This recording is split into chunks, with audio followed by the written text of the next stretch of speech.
والسلام قال إن الحسد بيأكل الحسنات كما يأكل النار الحطب. الحسد بياكل الحسنات زي ما النار بتاكل الحطب. عندك انت حسنات كتير مستغني عنها يا جماعة، ده احنا في عرض حسنة. عندك حسنات كتير قوي عشان تفضل تحسد.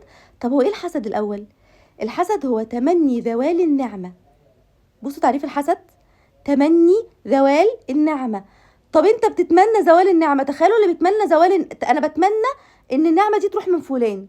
طب تخيل لما تتمنى ان النعمة دي تروح من فلان، يبقى انت بني ادم عامل ازاي؟ انت من جواك اللي بتمنى ان النعمة دي تروح. طب تمني ان النعمة دي تبقى عندك. ده الغبطة. الحسد ده مش حسد، ده انا عايزه النعمه دي تبقى عندي، انا عايزه ابقى عندي زيه، انا عايزه ابقى محبوبه زيها، انا عايزه يبقى عندي بيت زيها، انا زيها. ربنا يبارك، وانا عايزه انا كمان كده يا رب. عادي.